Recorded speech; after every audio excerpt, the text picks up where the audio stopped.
So guys, kaning gabi una giadto na ko ako ang alagang nag-inusarang baboy kay murag na nanghit ko sa iya ba nangay kunyag sorry kay mo lagi ihawonon na siya pagkaugma. So ay nani akong gipang istorya sa iya guys. Minawar ko ninyo. Murag kahilakon way lagi istorya niya. Din siya naminaw po na murag correct. Sabi, oy, koy. Busog na ka? Naminaw jud siya sa ako guys. Ni feeling bitaw na ako. Murag pud siya nahinuktok kay nakasabot sa ako ang buot ipasabot sa iya. O pagkaugma sa buntag ang akong baboy wa na ready na. Luoy kay taon siya. Oh wala siya kamalay-malay nga in taon. Siya na ang among giininitan ani tubig para ihawon. Naluoy bitaw ko mag sige tan sa ako ang baboy ani guys na first time na ako nagbuhi og baboy ba unya isa ka buok din. Murag na attach bitaw ko sa iya kay tibok adlaw ako biya ang magkuan sa iya magbahog. Usa dihang akong anak nakamalay na gyud siya nang nganong nag-ininit mamigda ko kay kaldero iya nang gitapara ng badikdik namo nga gialaga kay ngano palangga kay niya guys ang amo ang baboy nagsige na ni siya ingon na mama unsaon man ni imong baboy muna iyahang giduol kay burag nagduda na siya unsa among buhaton ani among baboy. Nagpadapli nagsugod akong anak ani guys na murag makita na ko sa iyahang mga katawan na murag plastic na ba nakamalay na siya nang nganong gidakop naman ni ang baboy nanong daghan na may gakuan sa iyaha gaatang sa iyaha unsaon kaning baboy nakita gyud ako sa iyaha guys na murag naguol na sa sugod aning panahon na gisugod nagdakop among baboy guys unya tan-awa ninyo si Mary Gil ha tanawa o tiba tanawa tutok kay siya tutok wa siya kagwanta guys tanawa. Di man mo siguro kadaog ka ng tulo.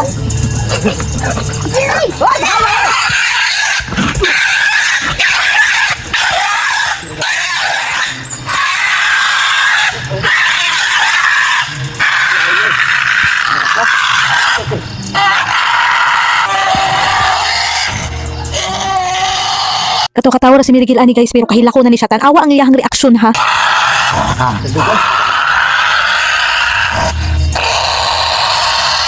Hawa alin kumunta na eh. Inana man yun ng baboy, oy. Oy. Oy. Ha? Inana yun ng baboy.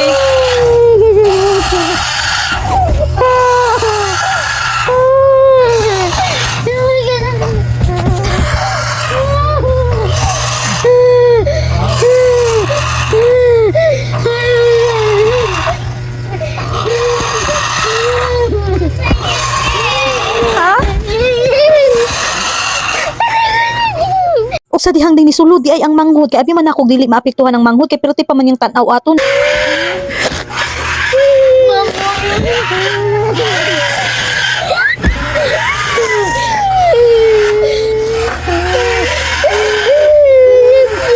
Ha?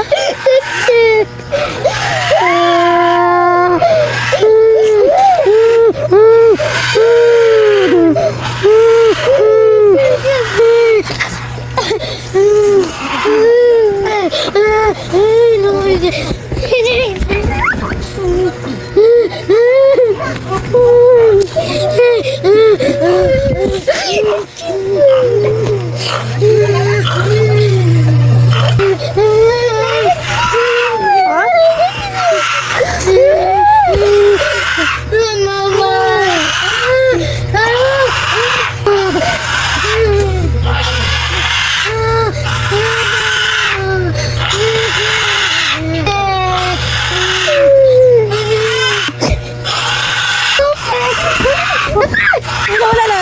Inom. Palit pa tabago. Palit tabago. Palit tabago. Magpalit tabago. Magpalit tabago. Palit tabago. Palit tabago. Palit tabago.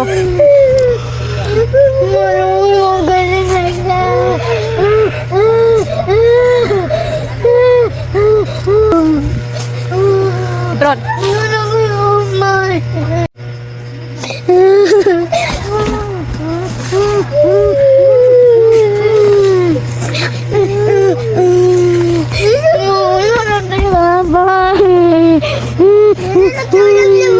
Ha? Tita Lablab? Palit man tabago. Palit man tabago. Nausa ba? Di na lang mo mamuhi o mana o baboy. Palit man tabago. Palit tabago. Mabot. Hindi kayo maabot. Palit tabago. Ah?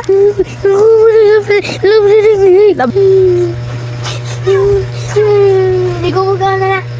Di ko mukhaan. Pati daw sa mukhaon ba? Di ko mukhaan na. Magmailo na ko. Uwa pa dyan sila na kontento, ila pa yung giduol o nang hubag na namang mga matag hinilak nilang duha. Ayaw, punmog tanaw lagi. A few moments later. Ikaw na, Miguel. Kumukha na. Ano man? Dik-dik na. Kauna. Saan mo sudanon? Ay, Ano ba? Ha? Next morning. Unya pagkabuntag ni balhin siya sa among kwarto ug nitapat siya sa iyang papa nagilak-hilak siya mo akong namathan. Hilak na po siya, guys. Ilingaw daw siyang dik-dik pag mata niya. Pag mata niya, mga iman nito pagkaon si dik-dik. Nagtanaw po siguro na siya sa cellphone. Ano na, bingaw ka dik-dik? Ha? Patadag dik-dik bago. Bago siyang mata, guys. Nagilak na po damong ate Mary Gail. Unsaon na lang, di na namin mamuhian mga hayop kay manghilak man ako mga anak pagpatyon o ihawon ang amo ang mga hayop. Unsaon na lang ni. Sis, murag ang inahanwa ni hilak og apel, eme.